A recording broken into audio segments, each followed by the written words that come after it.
I want to fully clarify my position on the Hong Kong protests from the last year. Now, as a principled anti-imperialist, I've naturally decried the protests in Hong Kong as a fascist movement that's supported by the United States and that serves to undermine the legitimate authority of the Chinese Communist Party in service of the bourgeoisie in Hong Kong and abroad. However, that does not mean that I believe everyone who's participated in these protests is a fascist or that they deserve to be shamed. See, the situation with these protests in Hong Kong is that they've gotten so much popular participation because they have they initially emerged as a popular protest movement against neoliberalism. They're a reaction to neoliberalism, and that's the reality about them, for better or for worse.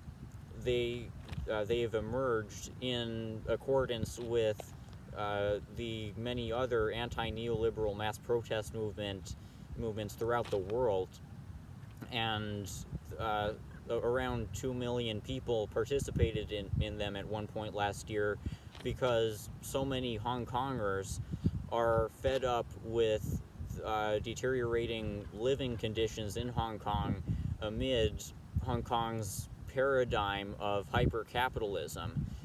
Real estate prices have been rising in Hong Kong, and wages haven't been able to keep up, similarly to the situation in much of the rest of the capitalist world. And that's caused a lot of people in that city to rise up against this bad situation that the capitalism has put them in.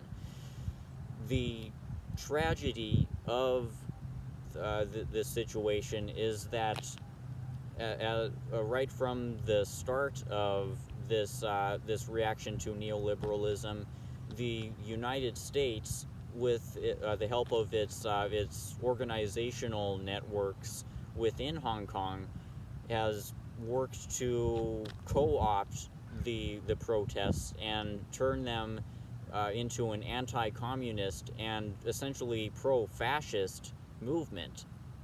The National Endowment for Democracy, the CIA front group, has used its hooks within these Hong Kong organizations, and also utilized the huge propaganda power of the U.S. NATO empire within Hong Kong, and manipulated a lot of these disaffected people towards carrying out horrific acts of violence and carrying out a vendetta against the Chinese mainland and against communism in general. So this is the reality of the Hong Kong protests, and as I just want to make clear that as I've decried these protests, I've had in mind the fact that they're really the result of malicious attempts from the U.S. empire and the Hong Kong bourgeoisie to misdirect the anger of Hong Kong's masses.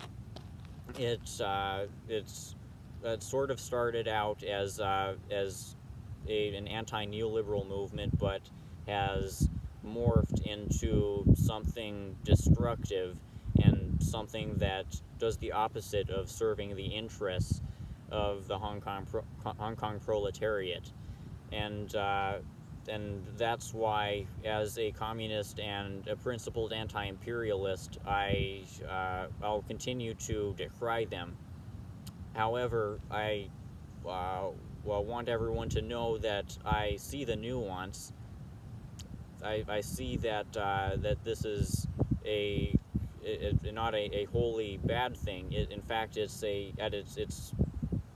in terms of the social factors that have produced it, it's a sign that Hong Kong's proletariat, like so much of the rest of the world's proletariat, is ready to rebel. But the circumstances of Hong Kong's political and media system have for the moment neutralized class struggle within Hong Kong. Hopefully it won't be like that in Hong Kong forever, and hopefully all of the other anti-neoliberal movements won't be co-opted in this catastrophic and shameful way.